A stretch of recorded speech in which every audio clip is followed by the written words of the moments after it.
Hi guys, देखिए डरावनी कहानियाँ हमारा चैनल आयत नूर टीवी किड पे। Thank you guys. और उसके बाद वो जंगल एक बार फिर से सुमन की चीखों से गूंज उठा। लेकिन आज की रात सुमन की चीखों को सुनने वाला वहां पर कोई भी नहीं था। अगर वहां पर कोई मौजूद था तो बस हरिया, जो कि अब एक भेड़िए में बदल चुका था। सुमन के बालों को पकड़कर घसीटते हुए वो जंगल के बीचों बीच एक जगह पर ले जा रहा था। अगली सुबह गांव में। अरे भाई, पता नहीं क्या बात है, अपने गांव का हरिया किसान और उसकी पत्नी सुमन दोनों गायब हैं। दोनों का कोई अता पता नहीं। अरे कैसी बातें कर रहे हो भाई, ये कब हुआ है? अरे पूरे गांव में खबर फैली पड़ी है। कल रात को दोनों खेत की तरफ जा रहे थे, लेकिन लौटकर आए ही नहीं। तो हो सकता है अपने खेत पर होंगे। पूरा गांव ढूंढ कर आया है भाई। जानते हो क्या मिला वहां पर? क्या हुआ भाई? क्या मिला? बताओ हमें, क्या मिला? अरे हरिया की पत्नी सुमन के कपड़े पड़े हुए थे। शरीर का एक एक कपड़ा फटा हुआ झोपड़ी के बाहर पड़ा था, लेकिन दोनों पति पत्नी का कोई पता ठिकाना नहीं था। अरे भाई, लेकिन उसका जो दोस्त है ना रामू किसान, उससे पता करके आते हैं ना। अब तक तो दोनों साथ ही खेत पर जाया करते थे। हाँ, हमें उसके घर जाना चाहिए भाई। चलो वहाँ चलते हैं, चलो। वो सारे लोग रामू के घर पर पहुंचते हैं। रामू अपने घर के बाहर बैठकर हुक्का पी रहा था। आज सारे के सारे लोग टोली बनाकर मेरे घर क्यों आ रहे हैं? क्या कोई मर गया क्या भाई? अरे कैसी बातें कर रहे हो? तुम्हारा सबसे अच्छा दोस्त हरिया और उसकी पत्नी गायब है और तुम यहाँ बैठकर हुक्का पिए जा रहे हो हैं? रामू ने अजीब सी नजरों से उन सब गांव वालों की तरफ देखा, जिसकी वजह से वो लोग एक बार के लिए डर गए। गायब है? अरे गायब नहीं है, मुक्ति मिल गई है। उन दोनों को मुक्ति मिली है। इस दुनिया में आकर हर इंसान पाप करता है और उसे उसके पापों के लिए मुक्ति मिलना बहुत जरूरी है। अरे ये कैसी बहकी बातें कर रहे हो भाई, हैं? और इसका चेहरा अजीब सा क्यों लग रहा है? लगता है दोस्त के मरने का गम बैठ गया है। पागल हो गया है शायद ये पागल। ये बात सुनते ही रामू चीख कर जोर से चिल्लाते हुए कहता है, पागल मैं नहीं हूँ, पागल तुम सब हो।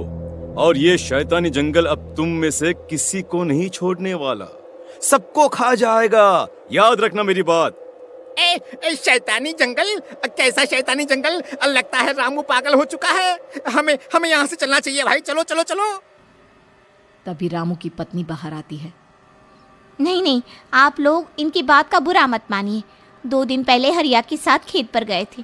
जब से वहाँ से आए हैं तब से ऐसी ही बातें कर रहे हैं। भगवान जाने ऐसा क्या देख लिया उन्होंने, खेत में कुछ भी बड़बड़ाते रहते हैं। लेकिन गांव के लोगों ने कमला की कोई बात नहीं सुनी और वो सब वहां से चले गए। रात अब धीरे धीरे ढलने लगी थी। तभी अचानक किसी ने धीमी सी आवाज में रामू को पुकारा।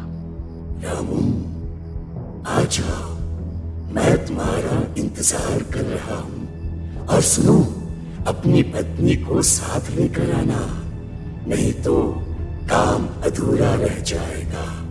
ये आवाज सुनते ही रामू के चेहरे पर शैतानी मुस्कुराहट आ जाती है। वो धीमे कदमों से अपने घर के अंदर आता है। क्या हुआ? तबीयत ठीक है ना अब आपकी? मैं तुझे अपने साथ खेत पर ले जाने आया हूँ, चल। मैं तुम्हारे साथ कहीं नहीं जाने वाली। मुन्ना गहरी नींद में सो रहा है और उसे अकेला छोड़कर मैं तुम्हारे साथ खेत पर नहीं आ सकती। वैसे भी तुम्हारे उन खेतों में भगवान जाने कौन सा राक्षस घूम रहा है, मुझे तो डर लगता है। रामू गुस्से में दांत पीसता अपनी झोपड़ी से बाहर आ जाता है और कमला गहरी नींद में अपने बच्चे के साथ सो जाती है। तभी अचानक रात को रामू की झोपड़ी के ऊपर एक साया वही गाना गुनगुनाते हुए घूमने लगता है जो हरिया के मोबाइल में बजा करता था। मैं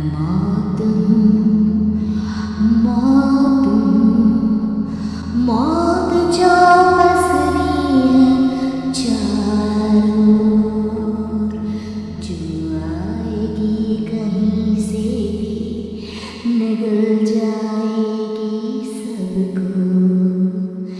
मैं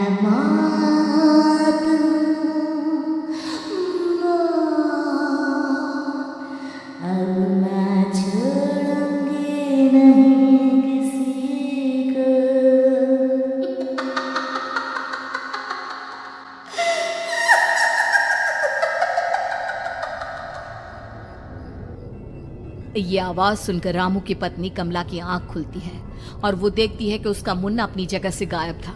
कमला चीखते हुए बाहर दौड़ कर आती है। वहां पर उसने देखा कि रामू ने अपने बच्चे को झोपड़ी के बाहर एक पेड़ से उल्टा लटकाया हुआ था और उसका बच्चा चीख चीख कर रो रहा था। वहीं दूसरी तरफ एक साया बच्चे के ठीक नीचे आग जलाकर उसके चारों तरफ हैवानों की तरफ नाच रहा था। छोड़ दो मेरे बच्चे को। अरे क्या कर रहे हो तुम? शर्म नहीं आती तुम्हें अपने ही बच्चे को इस तरह मौत के हवाले करते हुए? अपना बच्चा? किसने कहा ये मेरा बच्चा है? अरे ये तो उस रामू की औलाद है, इस गांव के किसान रामू की, और मेरी दुश्मनी इस गांव के हर इंसान के साथ है। क्या कैसी बात कर रहे हो तुम? और ये औरत कौन है? ये मेरे बच्चे को खा जाएगी। तभी अचानक से उस साया ने एक बेहद खतरनाक दिखने वाली औरत का रूप ले लिया और उसकी आंखों से आग निकल रही थी। सही पहचाना तूने, मैं तेरे बच्चे को खा जाऊंगी। अगर तू अपनी इस हैवान पति रामू के साथ जंगल नहीं आए तो मैं तेरे बच्चे को खा जाऊंगी। लेकिन क्यों? आखिर क्या चाहती हो तुम मुझसे? मुझे जंगल क्यों ले जाना चाहती हो? औरत बुरी तरह से ठहाके मार मार कर जोर जोर से हंसने लगी और साथ में रामू भी। ये तो तुझे वहाँ चलने के बाद ही पता चलेगा ना। अगर तू नहीं आई तो थोड़ी देर में तेरा ये बच्चा आग में जलकर मर जाएगा। चल जल्दी। नहीं मेरे बच्चे को छोड़ दो। तुम जहाँ कहोगे मैं तुम्हारे साथ चलने के लिए तैयार हूँ। और उसके बाद उस बच्चे को झोपड़ी में लिटाकर आगे आगे वो साया चल रहा था और उसके पीछे पीछे रामू अपनी पत्नी के बाल पकड़कर उसे घसीटते हुए जंगल की तरफ ले गया। जंगल में जाने के बाद कितनी खूबसूरत हो तुम। आज की रात बस तुम और मैं एक दूसरे के साथ रहेंगे। मुझे तुमसे बहुत डर लग रहा है। तुम्हें क्या हो गया है? तुम तो बिल्कुल ठीक थे। वो होगा जो हमारे बीच होना चाहिए। तो आओ अपने आप को मेरे हवाले कर दो। कमला ने डर की वजह से अपनी दोनों आंखें कसकर बंद कर ली थी। रामू ने बुरी तरह से चीख कर कमला से कहा, आंखें खोलो अपनी और मेरी तरफ देखो। कमला ने जैसे ही अपनी आंखें खोली उसने देखा कि रामू एक खतरनाक खूनी हैवान में बदल चुका था। कौन हो तुम? जाने दो मुझे। क्या चाहते हो मुझसे? वही जो एक आदमी एक औरत से चाहता है। मैं तुम्हारा पति रामू नहीं बल्कि इस जंगल का एक भेड़िया हूँ और आज की रात तुम्हारे खून से अपनी प्यास बुझा जाऊं। और उसके बाद वो जंगल कमला की दर्दनाक चीखों से गूंज उठा। अगली सुबह कमला के कपड़े भी जंगल में उसी तरह पाए गए जैसे कि सुमन के पाए गए थे। इस घटना के बाद पूरे गांव में दहशत का माहौल था। अपने माँ बाप की मौत और गांव में हो रहे इस तरह की घटनाओं की खबर सुनकर किशन शहर से गांव लौट आया था। अपने माँ बाप की बेदर्द मौत की वजह से वो बहुत परेशान था। तभी अचानक उसे अपने घर में खाट के नीचे पड़ा हुआ वो मोबाइल फोन मिला जो उसने अपने पापा हरिया को गिफ्ट किया था। अरे कितने प्यार से पापा के लिए मोबाइल फोन लेकर आया था। इसे एक दिन भी काम में नहीं ले पाए। और आखिर कौन है जो गांव में इस तरह की हत्याएं कर रहा है? क्या है इन सब के पीछे? क्या है? मुझे पता करना ही होगा, वरना एक दिन पूरा का पूरा गांव खाली हो जाएगा। इस गांव में एक भी जिंदा इंसान नहीं बचेगा। गांव के लोगों की मदद करने के इरादे से किशन अपने गांव से दूर एक दूसरे गांव में बहुत बड़े तांत्रिक के पास मिलने के लिए गया। तांत्रिक बाबा, अब आप ही कुछ उपाय बता सकते हैं। भगवान जाने हमारे गांव को किसकी नजर लग गई है। नजर नहीं लगी है, किसी ने तुम्हारे गांव को बद्दुआ दी है। किसी सताई हुई आत्मा का प्रकोप है और अब वो पूरे गांव में किसी को नहीं छोड़ेगी जब तक उसकी आत्मा को शांति नहीं मिल जाती। अरे लेकिन ऐसा कौन है बाबा? किसकी आत्मा है और कैसे मिलेगी उसे शांति? मौत है मौत, कहीं से भी आएगी और सबको निगल जाएगी। इससे बचने का सिर्फ एक ही उपाय है, लेकिन उस उपाय को करना आसान नहीं होगा। जो भी उस उपाय को करने की कोशिश करेगा उसकी जान जा सकती है। भले ही मेरी जान चली जाए, लेकिन मैं अपने गांव के लोगों की जान बचाने की पूरी कोशिश करूंगा बाबा। तो ठीक है, फिर अगली अमावस की रात जैसा मैं कहता हूँ वैसा ही करना। अमावस की रात तांत्रिक के बताए अनुसार किशन अपने साथ केरोसिन लेकर जंगल की तरफ चल पड़ा। उसके हाथ में देवी के मंदिर का सिंदूर भी था।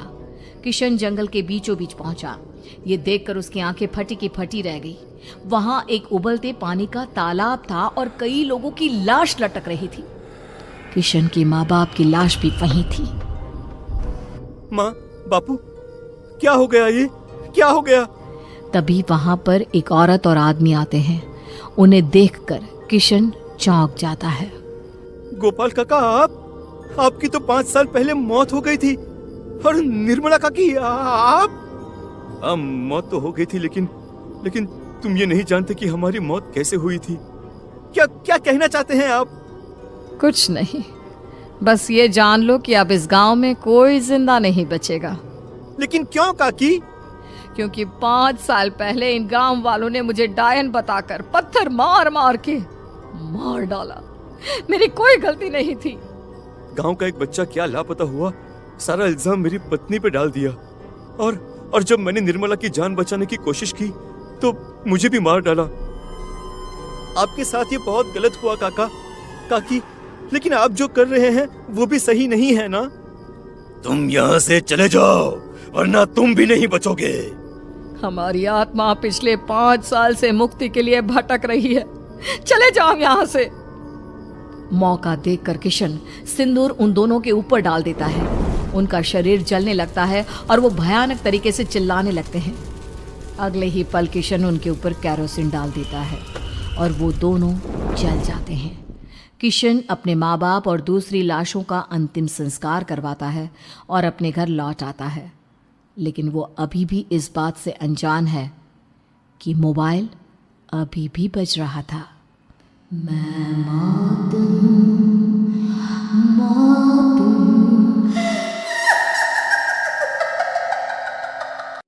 हाय गाइस, वीडियो अच्छी लगी हो तो सब्सक्राइब करें ऐसी वीडियो देखने के लिए।